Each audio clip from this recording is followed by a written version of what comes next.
I would like to start in 1 minute. It's a team. Yeah.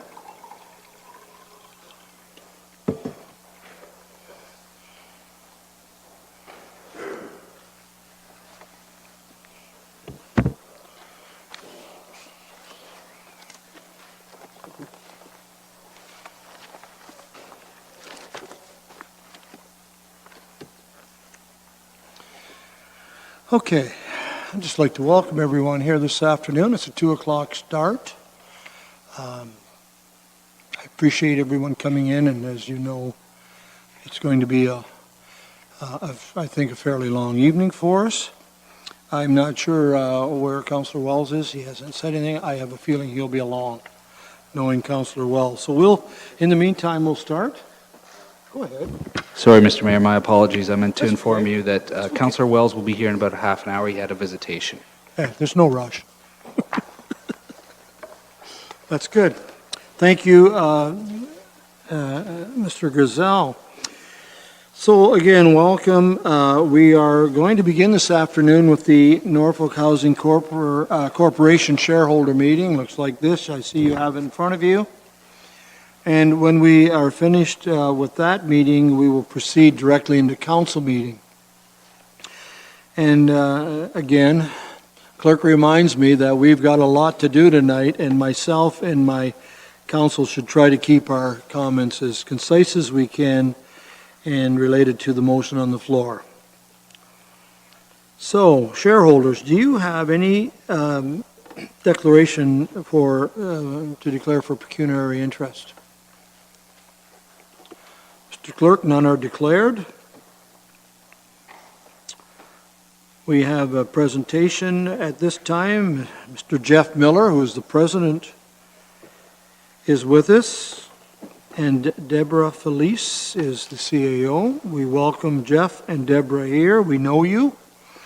And this is the Haldeman Norfolk Housing Corporation 2017 annual report and the audited financial statements for the year ending December 31st of 2017.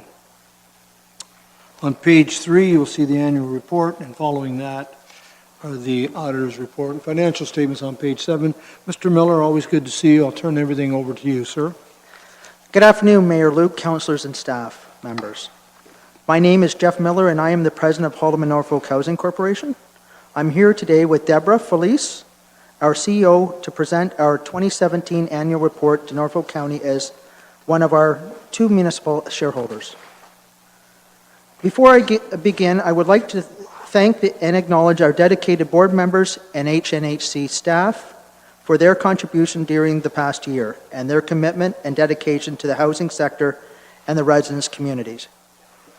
We have circulated the HNHC annual report and audited financial statements for 2017, and I'm pleased to highlight some of the significant achievements accomplished over the last year.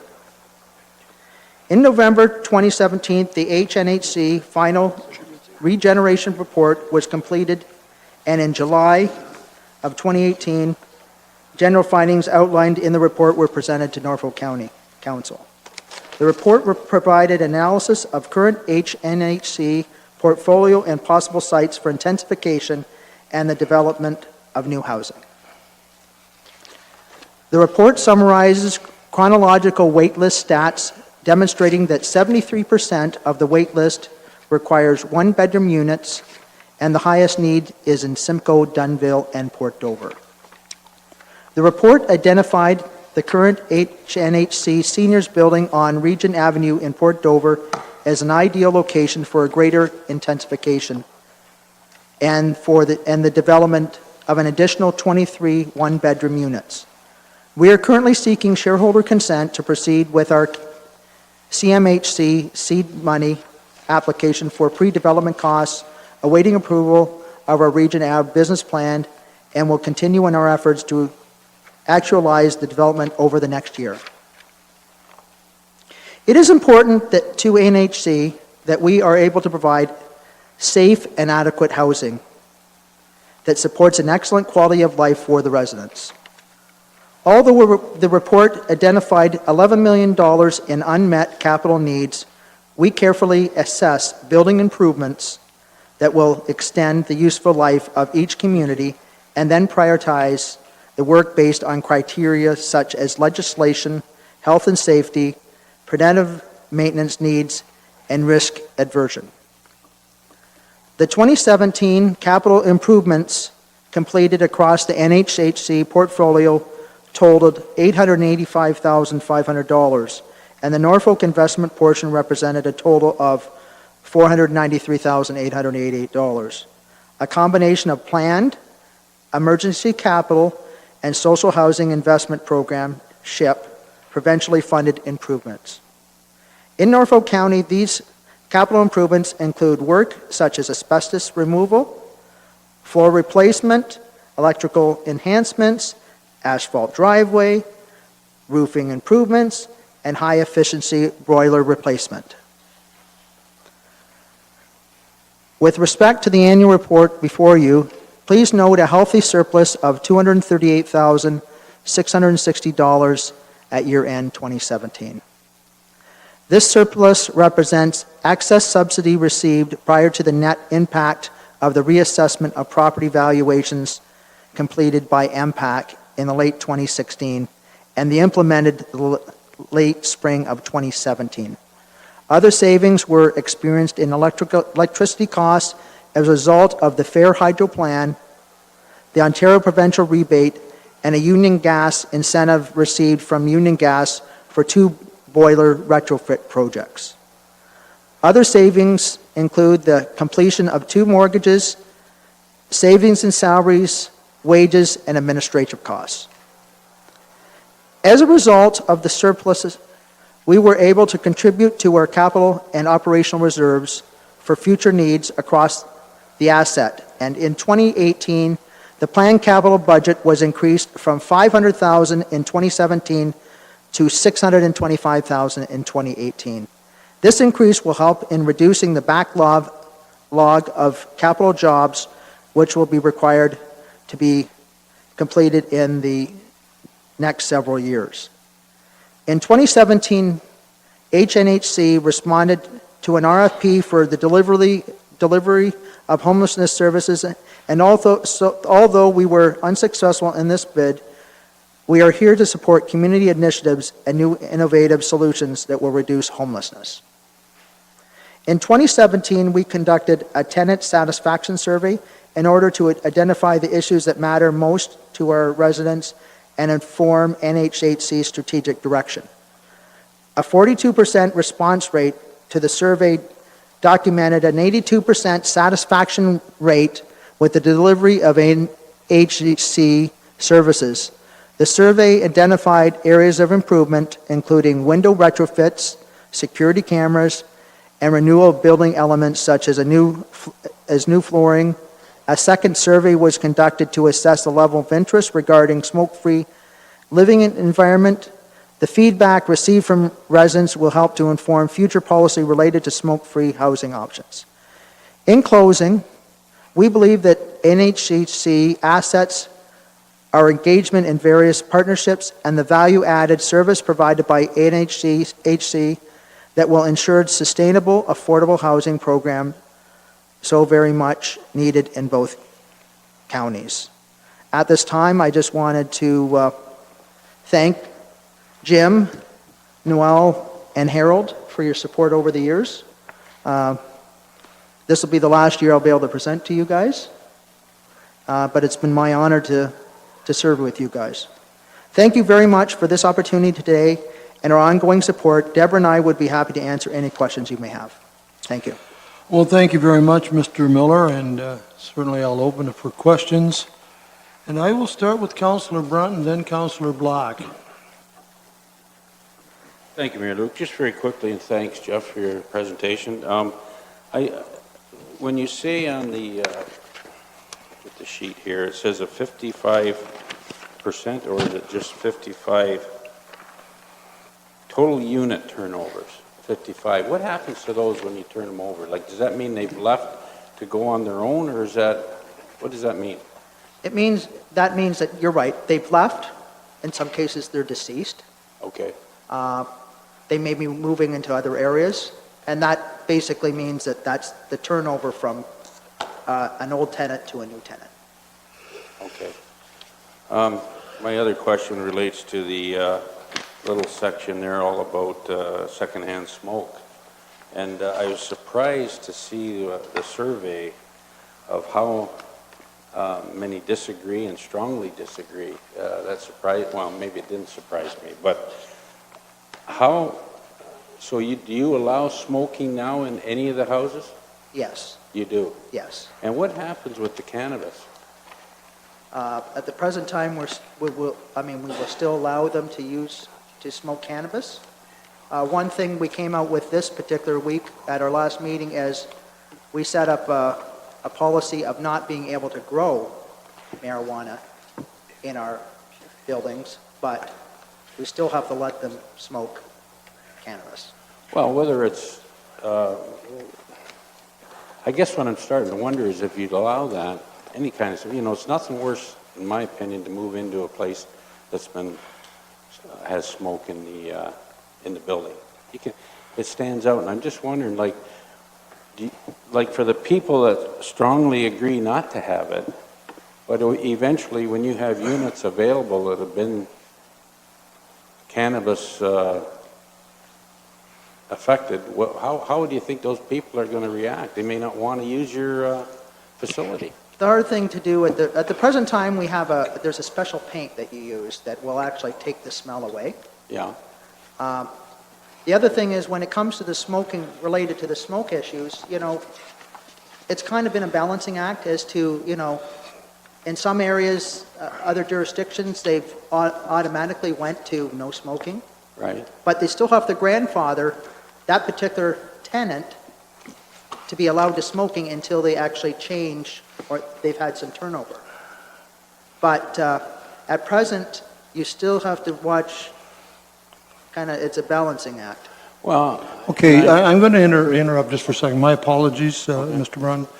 I'll allow you to continue, but I want to make sure that we're concise tonight.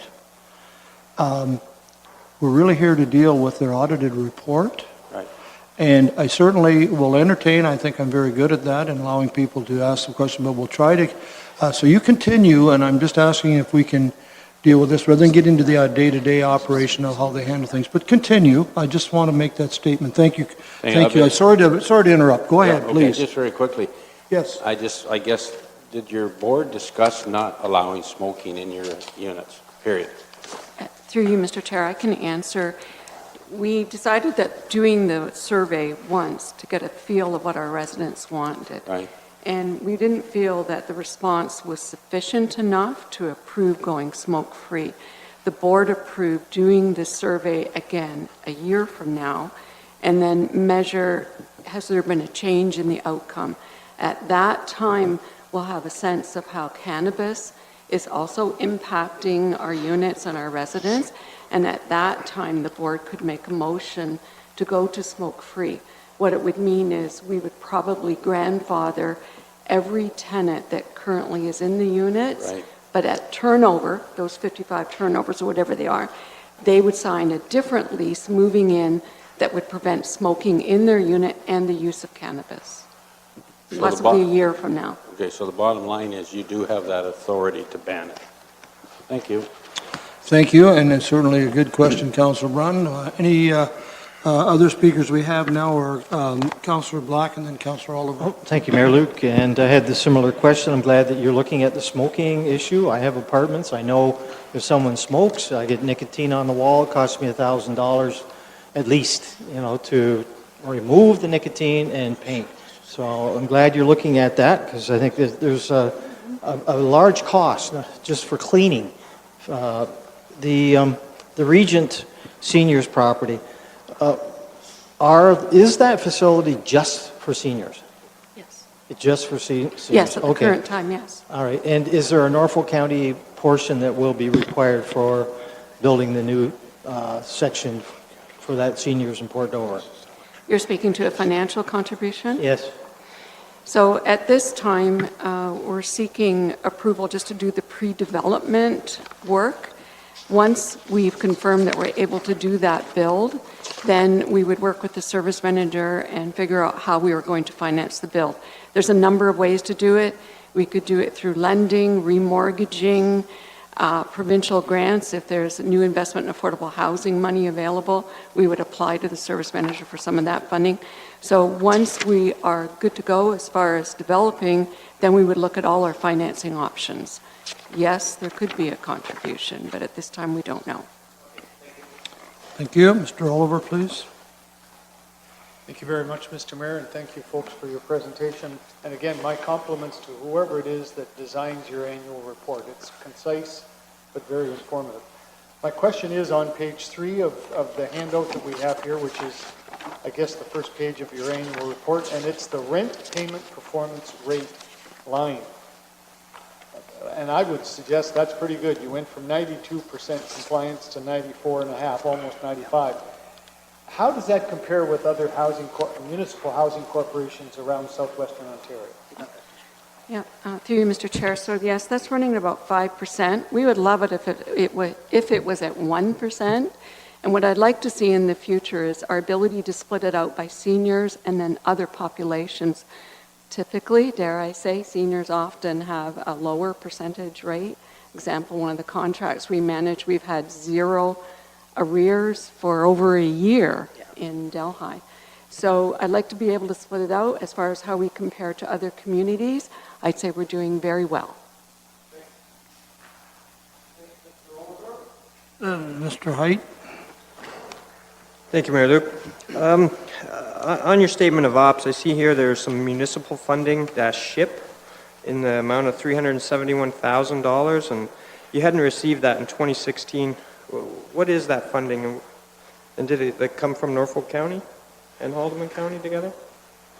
I can answer that, or the service manager can. It's social housing investment fund, and it's funding that goes through to the service manager, provincial funding, and then providers were invited to put forward capital jobs that were needed at our at nonprofits and LHC as well. And then, but it's all provincial funding. So the funding would flow to us, and then we're able to use it at our property. So it's all provincially funded. Why do they call it municipal funding on your report then? Because it's flowed through to us from the service manager. From the municipality, okay. Because I see without that funding, you would have ran a serious deficit. Is that not the fact? We wouldn't have been able to complete the capital work that we did, yes. It would have been far reduced. Okay, now, with the capital work and the repairs that you have, do you have a purchasing policy in place to send things out for tender? We do. We follow best practices for our purchasing, yes. So it's a formal policy? Yes, there is. And what's the limit on that before you send it out to tendering? Oh,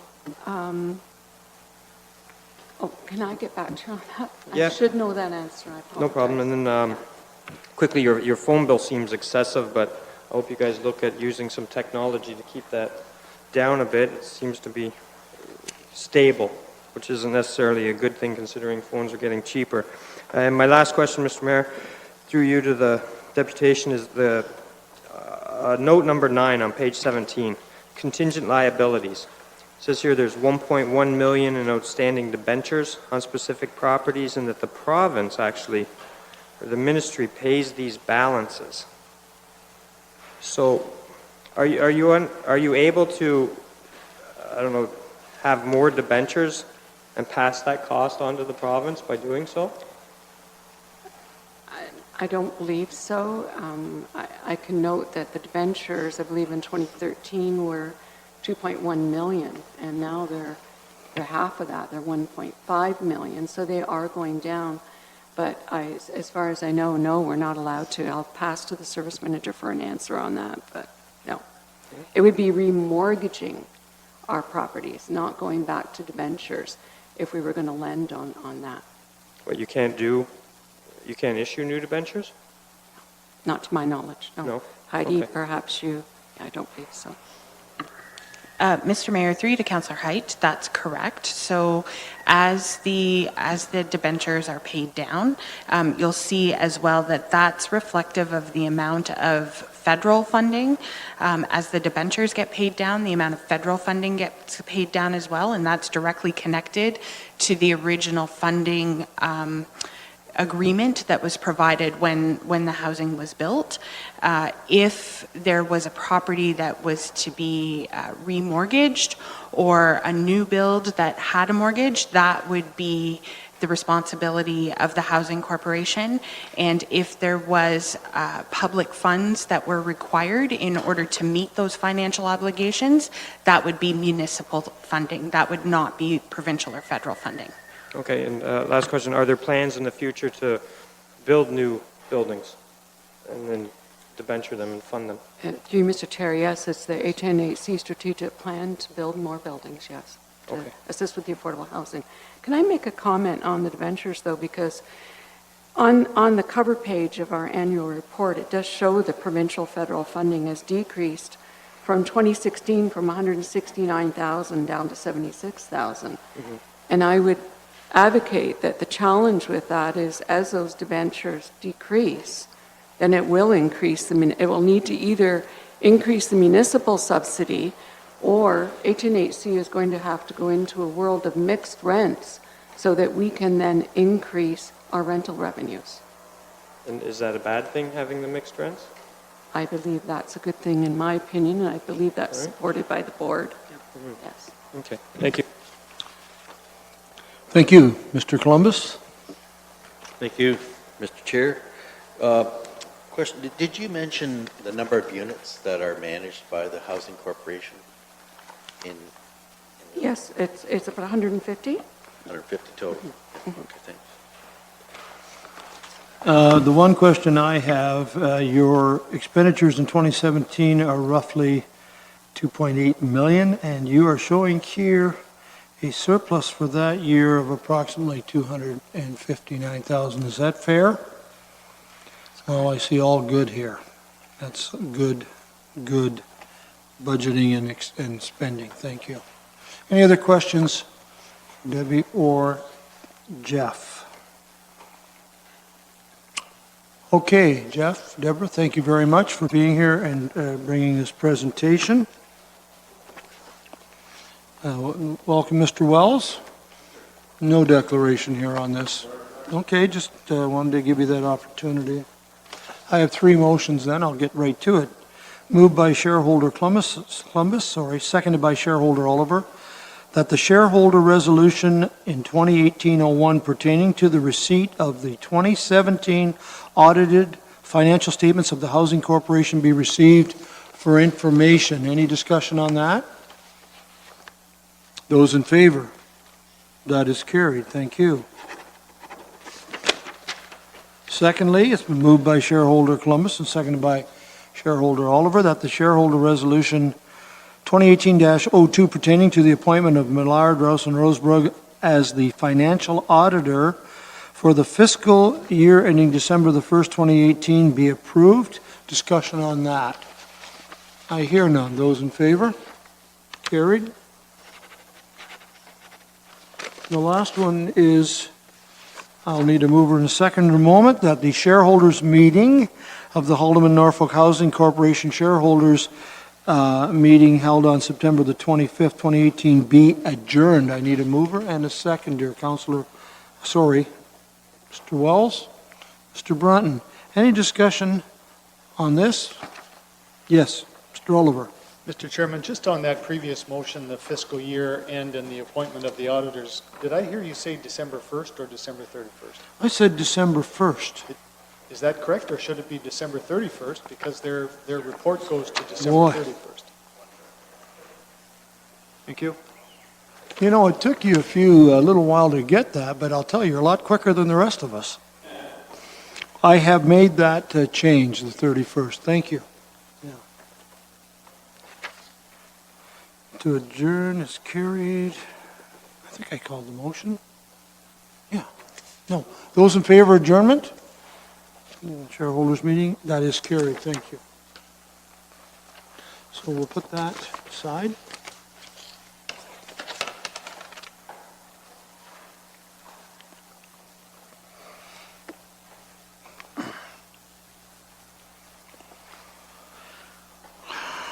Thank you for that. I will now call our meeting of council to order.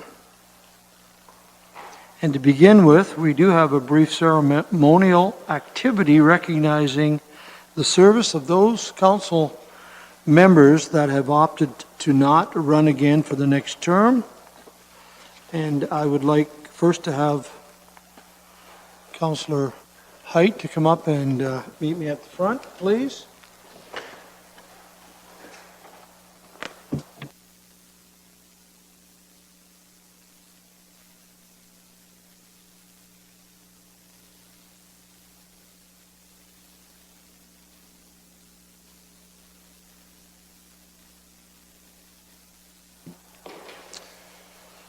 Well, you have spent 4 years here, and Councillor Height, I want to say thank you on behalf of your colleagues. We have enjoyed very much working with you. I want to say that you have come to meetings prepared. You certainly have done your research. You certainly bring a unique perspective here to this table that's very much appreciated. So on behalf of council, I want to wish you all the best in the future, and thank you so much for the 4 years. Thank you, Mayor. Do you want to say anything? I will another. That's okay.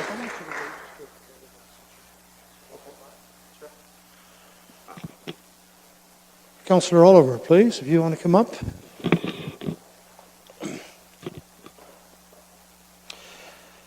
I, like many around this table, have known this gentleman for a long, long time.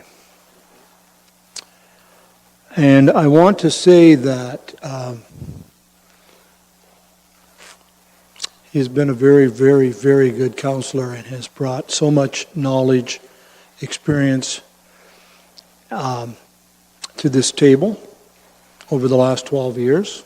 Just seems like yesterday we bumped into each other in the parking lot at TSC, and we had a chat when you were thinking about throwing your name in, and look at you now. Councillor Oliver,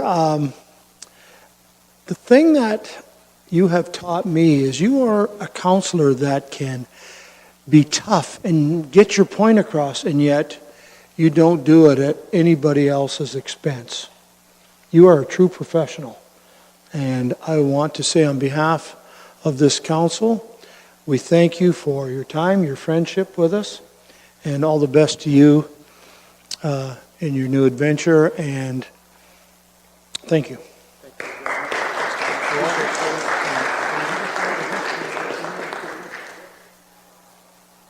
No, there's one more. Let me think. Councillor Harold Sonnenberg, please.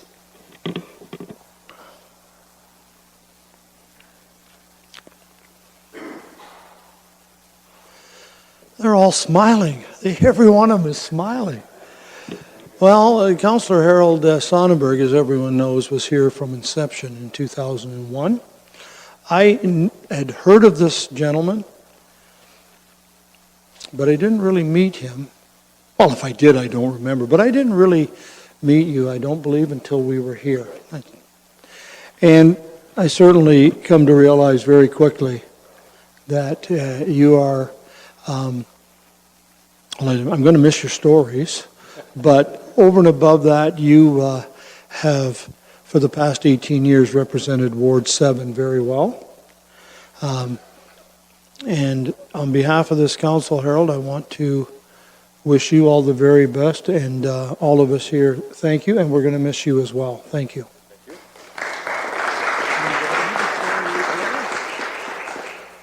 So these are certificates of recognition.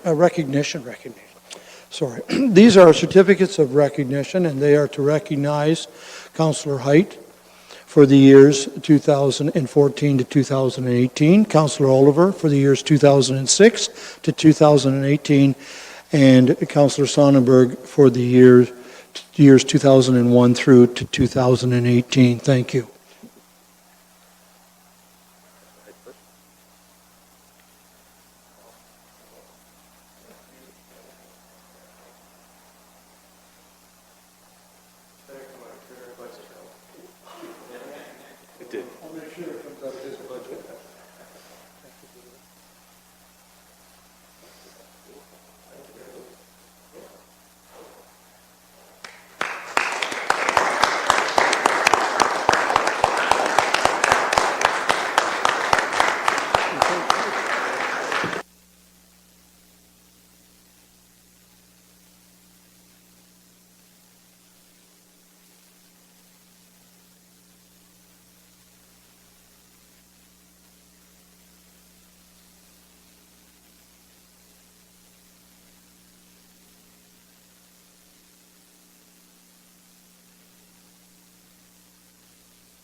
Go ahead. Okay, I have nothing prepared, but I just want to say a few words. First of all, I want to thank members of my ward who supported me from day one. 5 elections in 18 years. I'm very proud of that, and I thank everyone who supported me over that time. And I just want to say that one thing I will take away from all this, it's been a great ride. 18 years has been a great ride, I'll tell you. And one thing I will take with me and cherish forever is the quality of people I've met. I've worked with 13 councilors, 3 mayors, and who knows how many staff. They come and go like flies. But anyway, but great people, everyone, and I will remember that forever. And I just want to, once again, thank everybody, and thanks to all you that I've worked with. It's been great, and I'll remember it forever. Thank you.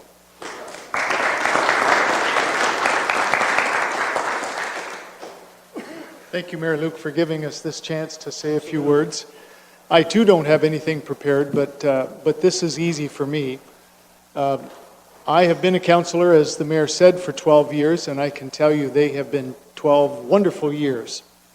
I was very proud of Norfolk County even before I came on county council, having lived and worked in this community for a number of years before running for office. But one of the joys of the job for me has been speaking about Norfolk County and its people and its products and its attractions wherever I go across Ontario and across the country from time to time.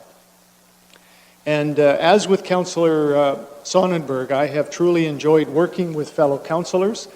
It's been an honor, and with staff, all the way from the CAO down to the part-time summer student working in one of the arenas or in one of our parks. And again, I have been very, very proud of the people that run this organization.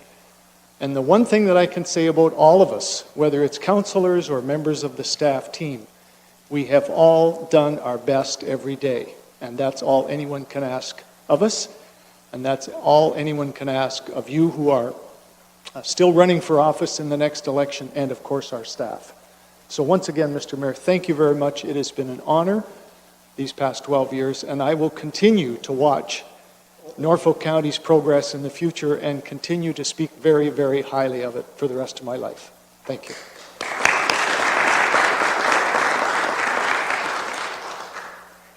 Being the rookie counselor and one who likes to prepare it, I did write something out here. So, you know, when I was first elected 4 years ago, things didn't really hit home until I found myself sitting in this room.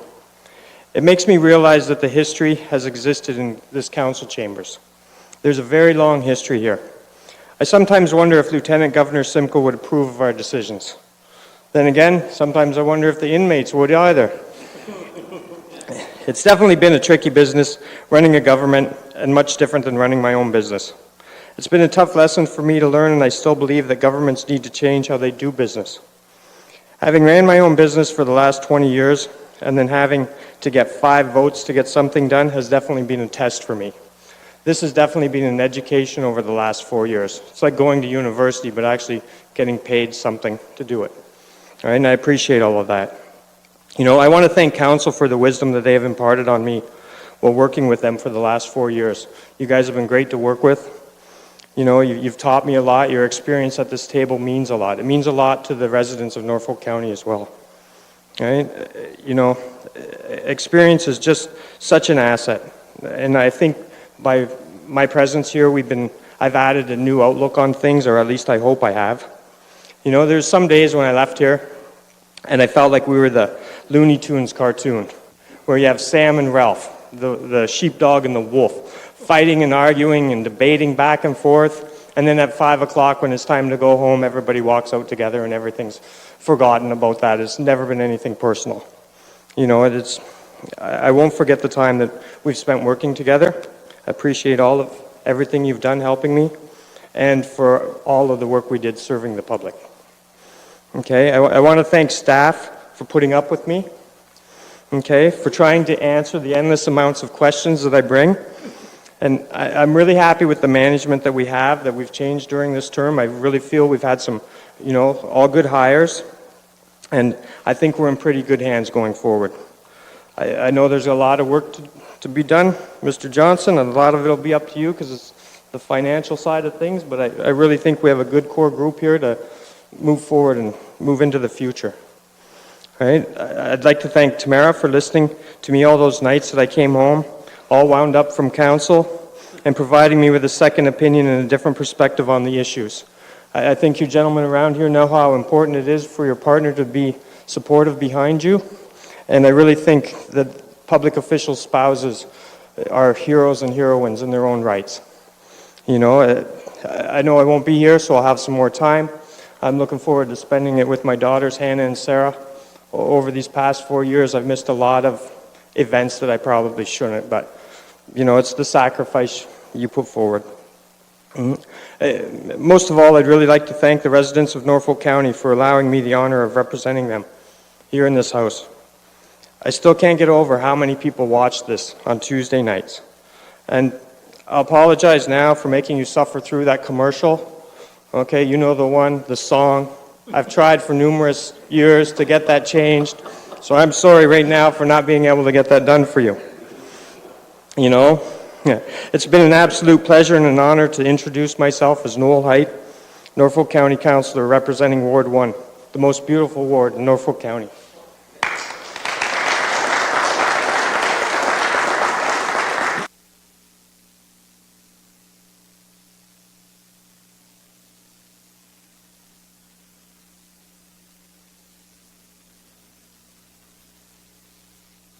Thank you, gentlemen, and again, all the best to you three from the rest of us. Thank you. Okay. I would like to remind everyone that our meetings are web streamed and televised, and for those in attendance, I would ask if you have a cell phone, if you could put it in the silence mode. I see that mine is, so that's a good sign.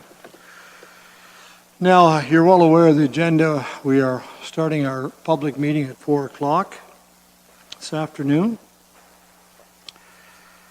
We have a significant amount of items on the agenda before then. This is the last regularly scheduled meeting of this term.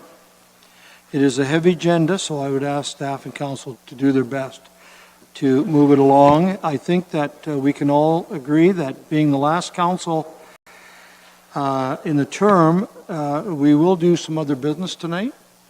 Find time for that. However, I look for this council, despite a long, long meeting, maybe to hang in there if we have to go beyond 9 o'clock to finish things up. That will be up to you, of course. Now, just my plans, and of course it's subject to your approval, is that because the public meeting is at 4 o'clock, I would suggest that probably about 3:45 we break for a break. I expect we'll be at public meetings for a few hours anyhow, that we will then break at the end of the public meeting so the folks can go on their way, and then we will have a half-hour, 20-minute half-hour break then. And then we'll just go from there and see how we do. Okay, so the approval of the agenda and changes to the items, or to agenda items. We have two amendments that are the addition of indemnification bylaws as requested by council in resolution at our last meeting of September the 11th. I have a mover and seconder. Okay, sorry. Councillor Black, did you have a, no? Well, I have a motion moved by Councillor Oliver. Do I have a seconder? Councillor Black, thank you, sir. The following two items are bylaws be added to the agenda, and I'm not going to read them, I just did, but there are two bylaws, 2018-98 and 2018-99. Is there any discussion? So they'll be added to the agenda. All those in favor? And that's carried. Thank you. And then we will proceed.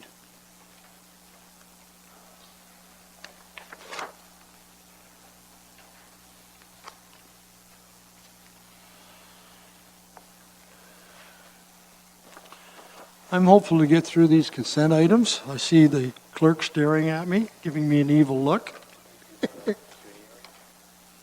Oh, no, thank you. That's what you were looking at me for. Is there any disclosure of pecuniary interest to declare for this meeting?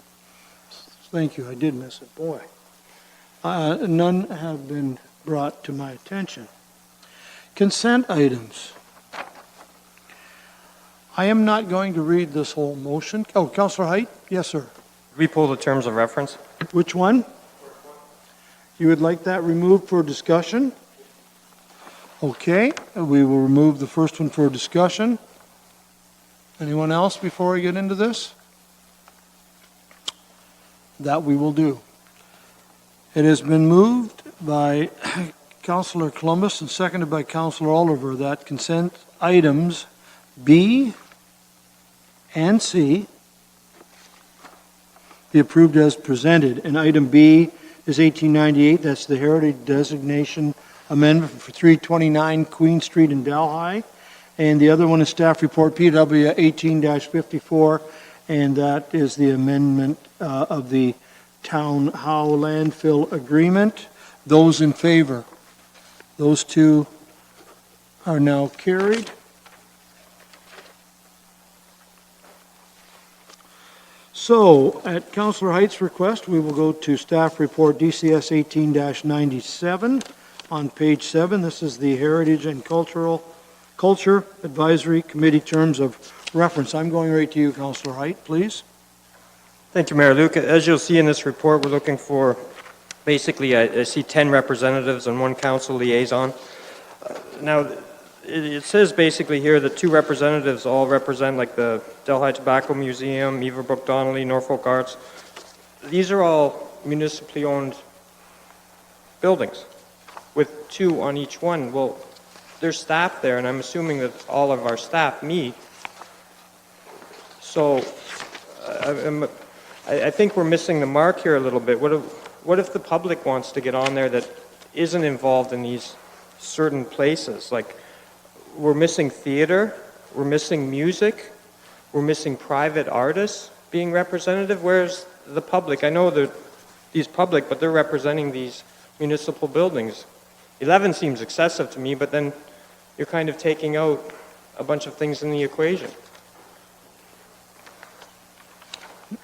Ms. Through the Culver, mayor, please. through the mayor to Councillor Height, I understand your point. Currently, there is an advisory committee for each of the Norfolk County-owned sites, and that's mandated by the province in order to be eligible for CMOG funding, Ontario Arts Council funding, that sort of thing. So staff are already meeting every month, each site, with their advisory committees. We're just amalgamating that.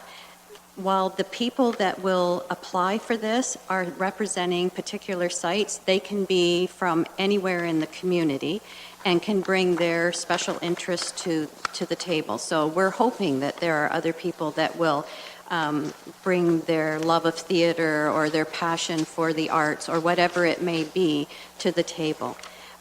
But the advisory committee is mandated by the province. And does it mandate the number of the people that need to sit on there?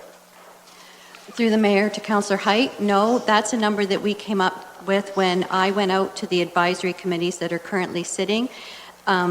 They all expressed concern about having equal representation at the table when we amalgamated. And so rather than make it unwieldy, we settled on 2. That could change in the future, but that's what we came up with as a starting point. Right, I guess like if you speak of equal representation, then the theater and music should have their chance to sit there as well. I find this is just geared to our buildings, and it's not as necessarily as beneficial as it is all about just getting CMOG funding. Through the mayor to Councillor Height, I understand what you're saying, and this doesn't prevent us from having perhaps a cultural advisory committee where we could look at Norfolk County on a broader base. I'm hoping that there will be a representation from across the county, that they'll bring those interests to the table, and we certainly will be looking beyond our own sites when we meet, because we understand the importance of collaboration with others in order to be successful. Thank you. Councillor Columbus? Thank you, Mr. Mayor. Melissa, one concern I have with this is our volunteerism. Are you quite sure that the volunteer initiative at these various facilities will still be there? For example, Girls' Night Out at the Delhi Tobacco Museum and all the events that are happening in Port Dover. How can we, or will you be monitoring this to ensure that volunteerism doesn't decline? Through the mayor to Councillor Columbus, that has been a discussion that staff has had on an ongoing basis.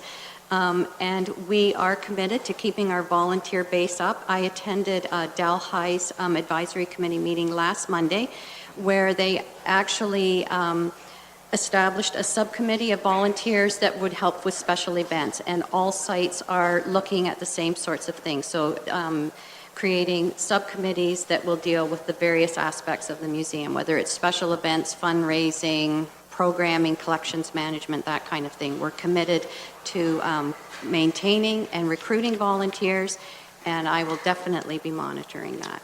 Thank you very much. Further discussion, questions?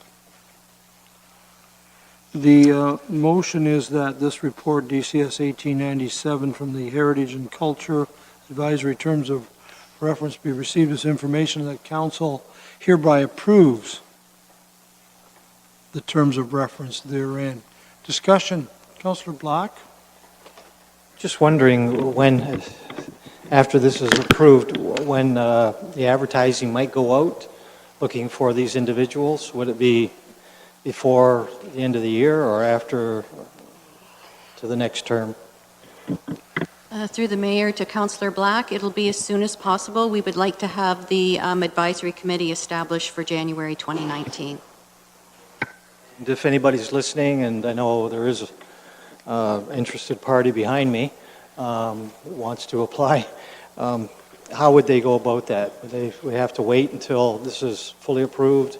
Would they contact the clerk or contact yourself? Is there an application?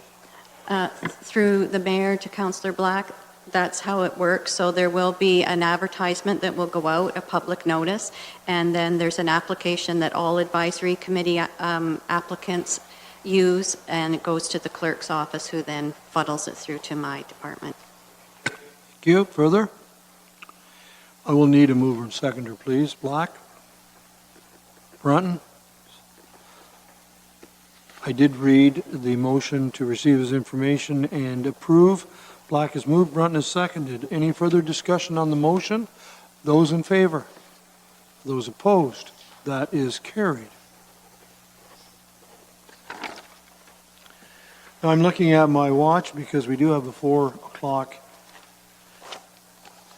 deputation, so I would suggest we leave the closed session till after the deputation. I'm looking at staff reports.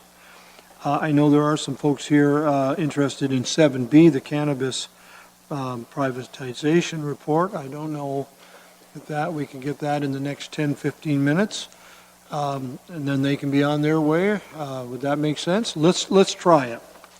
Let's see how it goes. So if you would please turn to page 45. This is staff report, DCS 18-90. This is the privatization of cannabis retail sales and policy update. Again, page 45, if you will. Matt, I know you're the expert. Are you ready to go on this, or Pam, do I need you? Yes, Mr. Mayor. Okay, Matt, away you go, please. Thanks very much. This report in front of you today is provided to provide background information on the legalization of private cannabis retail stores in Canada. I've also looked at the best practices of what other municipalities have done in this respect thus far. It'll also look at cannabis retail business license as an option, and review and provide feedback on our existing cannabis production and processing zoning bylaw policy. It will also look at the development of odor control bylaw, and I can give you a short update on that today as well. And finally, review some of the federal funding options available for municipalities in regards to the legalization of recreational use of cannabis in Canada. So, as council may know, the legalization of cannabis is slotted to start as of October 17th of this year. At that time, people will be able to purchase cannabis recreationally online. However, the province has delayed the release of retail sales until April of next year, and at that time, they're putting together a policy framework to allow for private sale stores, and that is very different than what the original framework was, which was going to be a public system. In response to this, we're looking at how Norfolk County will address this, and we've looked at other municipalities across Ontario. We've looked at both rural communities and urban communities, and to date, the only community that has anything in their policy today is Brantford, and Brantford is one of the only municipalities that prohibits it outright in their policies. So today, the way we interpret our policy for cannabis sales is that we look at it like it's just a regular retail use. So as a regular retail use, it is permitted within something like a convenience store, a country store, department store, the list goes on there. And if it's considered any of those uses, it is permitted in quite a few of our commercial and downtown zones. I won't list them all, but they're all in the report and they're on the screen there in front of you as well.